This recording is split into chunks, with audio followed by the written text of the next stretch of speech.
Namaste. Welcome everyone. James here from Innerdance. And we're going to be doing another live today with Katie and hoping she can come and join us very soon. And yeah, we'll be explaining a bit about the Innerdance process. Katie will give you an introduction to Innerdance and how it works, what you can expect on a journey. And we'll be talking about some of our the benefits that we've received from Innerdance journeys ourselves personally, and we'll also be sharing you the details of the upcoming 2-day immersion that we're planning for November, where Katie's going to be coming over and joining us at Fair Harvest for this amazing 2 days there on their permaculture gardens. So yeah, really looking forward to having as many of you join us as possible there. It's going to be an amazing couple of days, and we really a transformative weekend for everyone who joins us. So I will try and add Katie in here. Hopefully she'll be able to join us.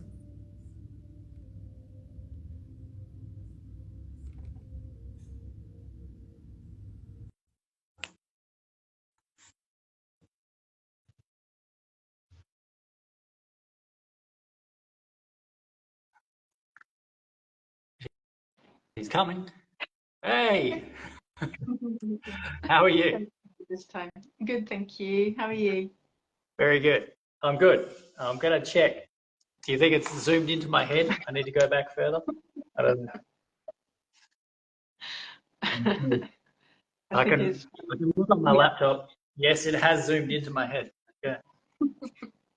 I think we've both got this forehead thing going on. God. Yeah. I've literally got to go back here. So at least I can see myself this time. It looks okay on the camera. But anyway, Yeah. You're going to be all over there. We're about the same size now, so hopefully that's going to work. So yeah, welcome, Katie. Thanks for joining me again this afternoon. Thank you. And yeah, we're really looking forward to our 2-day immersion in November. Should be a really amazing weekend, and yeah, really looking forward to it. So we thought we'd kick off today, and you were going to take us through a little bit of an intro to Innerdance from your perspective, how you see this magical practice working and unfolding, and sort of what you give as a little bit of an intro to an Innerdance session when you're holding space. So, yeah, did you want to kick us off and let us know? Yeah, I think some of the main questions that people ask is it dance? Do I need to be a dancer? Am I going to learn the choreography and all this kind of thing? And it's absolutely not this kind of dance session or class in any way. It's very much about the way that your body moves you or your emotions move you. And this looks different for everybody, and every session that you experience is also different. So if something happens or you move or don't move in a particular way in one session, it doesn't mean that it's always going to be like that. And that's something that I really love as well. There's this surprise element that, oh, okay, who am I today, and how am I going to move within this sort of particular framework. And and it's just totally, I think it's one of the most absolute freedoms that you can experience, because there's no rules, there's no it should be this, it should be that. You have your eyes closed, so you can't be checking out what everybody else is doing, and they're not checking you out. It's only as the facilitators that have our eyes open. And I think this gives a huge amount of freedom, because you don't have to be moving in time with the music. You don't have to be looking good, like strutting your stuff on the dance floor. You can just be in your own chaos, or in your own peace, or in your own craziness. Because if you think about when we were small children and we'd have a tantrum in the supermarket and throw ourselves on the floor, and there's not many opportunities to do that as an adult apart from in inner dance. And I think that we really need to do that because everything gets so suppressed and compressed, and like, oh, I'm not allowed to have these feelings, or I'm not allowed to express them in this way. And suddenly there's a really safe space that you can get messy, you can be vulnerable, you can, yeah, you can make noise, and really release the sounds that are also stuck in our bodies. And yeah, and I love that because it's like you can do anything, and it's totally okay.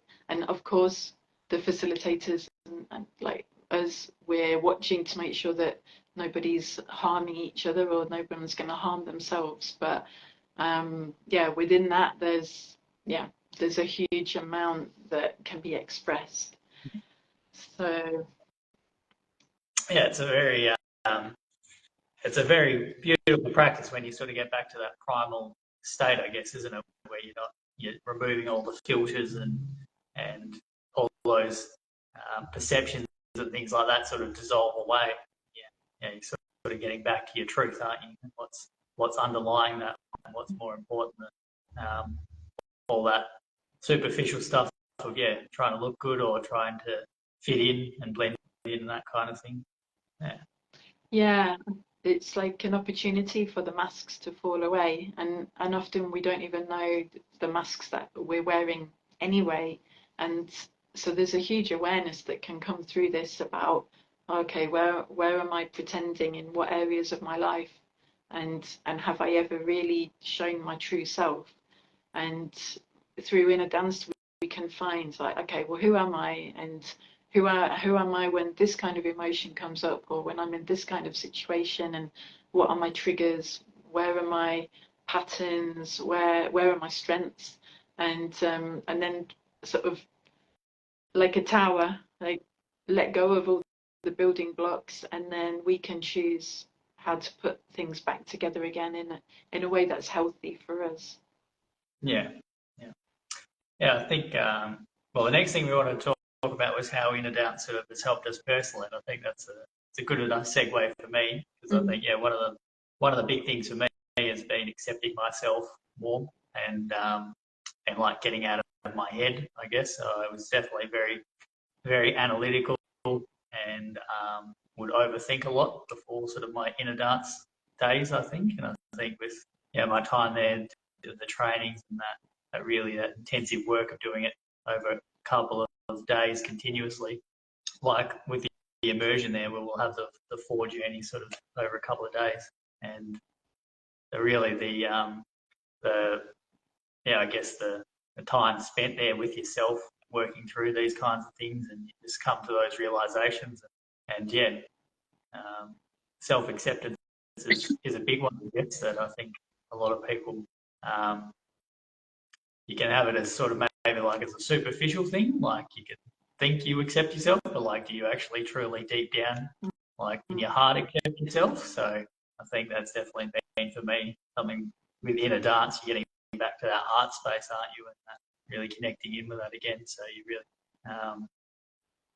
really, all those superficial things fall away, and you realize, like, like obviously you should be accepting yourself, like, and not just at a superficial level, like in your mind or something like that, like truly accepting yourself. So that's definitely something I've gained out of my time with inner dance and my journeys. Yeah, I think also the same for me, and this internal chatter that I think everybody has, and being able to look at that as something that is like, okay, well, whose voice is this, and whose programs are these, and who, like, what are these patterns, and what's this bullshit that I'm endlessly telling myself, and just blah blah blah. And I think for me, one of the big things was that yes, that chatter might still be going on during in a dance session or in daily life, but I can kind of park it and like, okay, I'm just going to let you blah blah, but I'm doing this, like this is me, and that internal voice got quieter and quieter and quieter until now it's like very rarely there.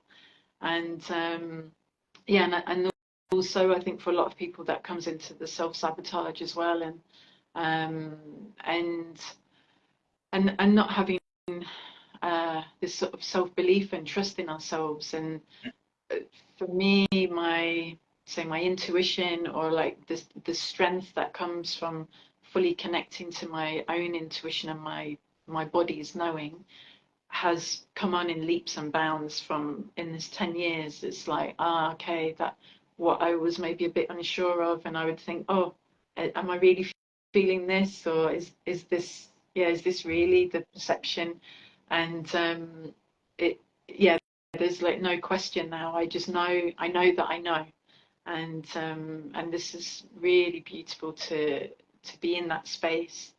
And also for me, there's been a huge ancestral healing journey as well, and understanding just how much the patterns, or the experiences, especially around death, and how those deathing experiences of my ancestors were held in my body, and being able to work with those, and learn from them, and ultimately release them as well, so that it's not my job to process it, and I don't need to be the rescuer for my family line.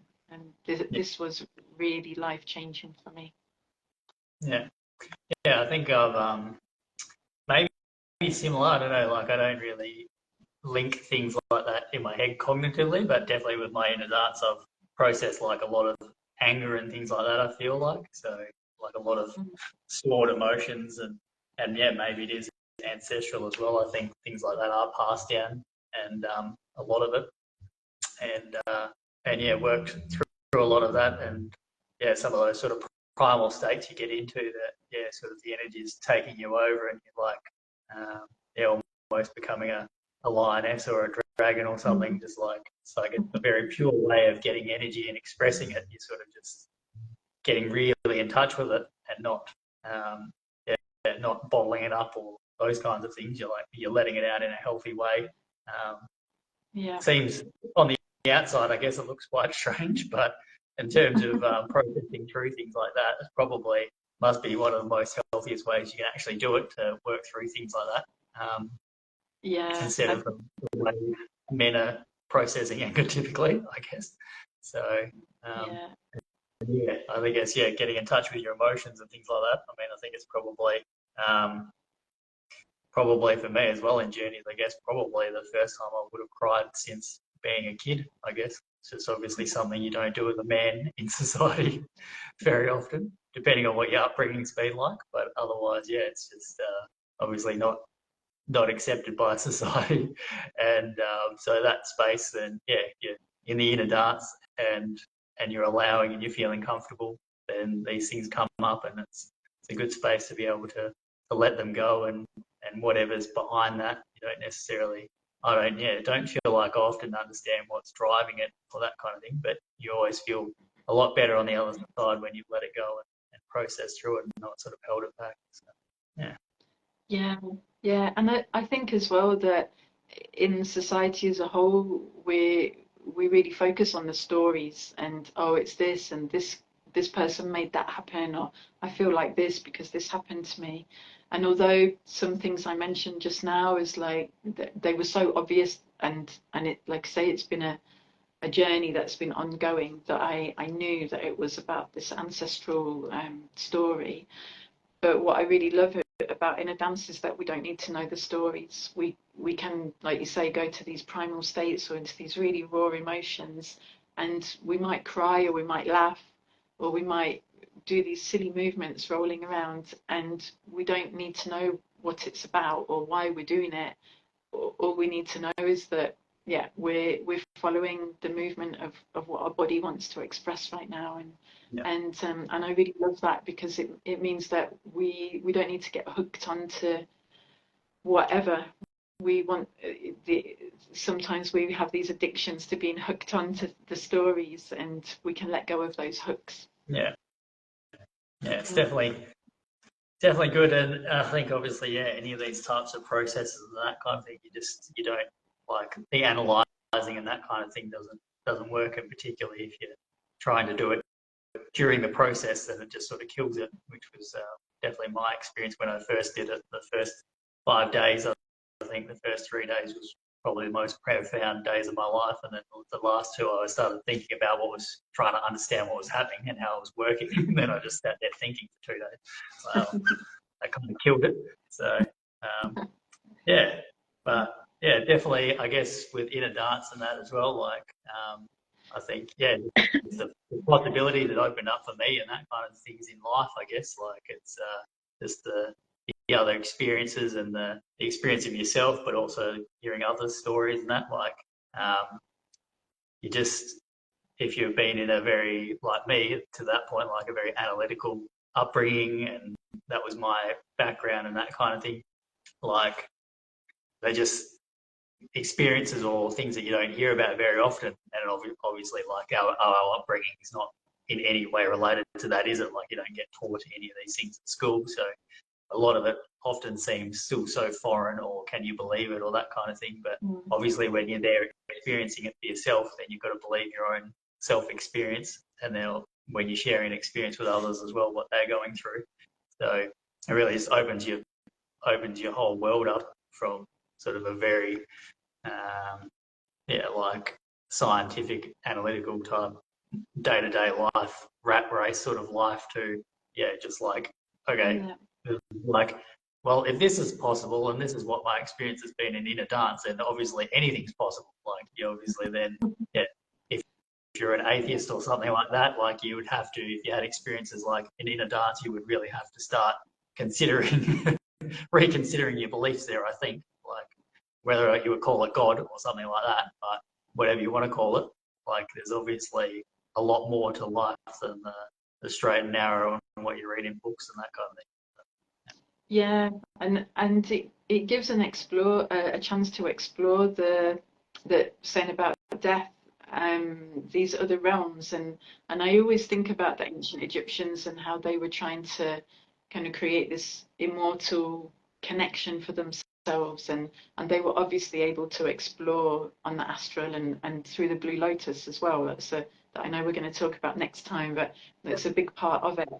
So it's almost like we can explore these death realms whilst being alive, or what we think is alive, whatever this dimension is that we're in, and we can explore these other places and know that we've got our body to come back to, and again that very anchored safe space that's holding us while we can go off and explore around, and also within that, learning what is our fight or flight responses and what are our rest and digest responses, where can we find peace, because it's not always moving around, and I think for a lot of people, learning how to be still, and or moving their body but still feeling stillness within inside, and I think this is huge in society, in the way that it's set up, and that we're programmed to keep going and keep going, and we're just living on these adrenal based realities, because it's fed to us from every direction. In the media, in films, it's like boom boom boom, everything's moving and moving, and with work, and so yeah, what could it be like to actually feel stillness and to not have to do anything or not have to be anything, just be you in whatever form that is in that moment. And that's so beautiful to experience, and to see other people experiencing that, because it's like, oh wow, a whole other world suddenly opens up, and once you've connected with that, you can connect with it anytime that you want to. Will be really beautiful to take people on these journeys here, and really looking forward to the 2-day immersion. So I think we'll wrap that up there with the logistics of the 2 days. So 9th and 10th of November, down south of Perth, so Margaret River region. That's where I'm holding space down here for inner dance myself, between Busselton and Margaret River. But it's not a long distance from Perth, so it's be beautiful to come down for a weekend in springtime on the 9th and 10th.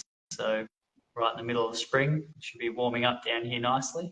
And then, yeah, for anyone on the East Coast, there's, nice flights across from Sydney and Melbourne now. Nice enough anyway on Jetstar. Bit of a budget carrier, but anyway, at least you can go straight to the airport in Busselton instead of having to go via Perth. So that'll open it up to the East Coast, anyone who wants to come and join us from over there. And so we'll have the beautiful organic food from the Fair Harvest Gardens. And, when the weather's a bit better, I'll go and do a video there, I think. We'll see all the seedlings that are growing and getting ready for springtime. And so we'll have the 4 journeys and Blue Lotus as well in the afternoon, which you'll tell us about in our next video, what we can expect to experience with that, in addition to the inner dance. So, so we've sold 5 tickets, so we've got 3 left for the early bird up until the 9th of the 9th, which will be 2 months before the immersion. So I thought that was a good day to cap the early bird there. So for anyone who wants to join us and get the benefit of the early bird price, please do in the next week and a bit. And then otherwise, Katie and I really look forward to welcoming you all. So very much. It should be an amazing couple of weeks. And I'm looking at my face over there on my laptop, but at least it's not my forehead, so that's good. But it's still zoomed in somehow. But anyway, maybe you'll have to do it live next time, and then your face will get zoomed in on. I'm literally, hopefully you can hear me okay. I'm a metre away from my phone, but it literally looks like I'm right pressed up against the camera again. But anyway. I think you need to do it in a dance process to deal with this trauma. Not a trauma, it's okay. I'm here looking stupid, it's okay. So, I don't mind. But I just don't know why my phone's doing it. Anyway, add someone else in on the live, and it seems to be what happens with my phone. Anyway, thanks again, Katie, for joining us, and we look forward to you coming in November. Yes. All right. Bye for now. Thanks. Thanks, everyone. Cheers.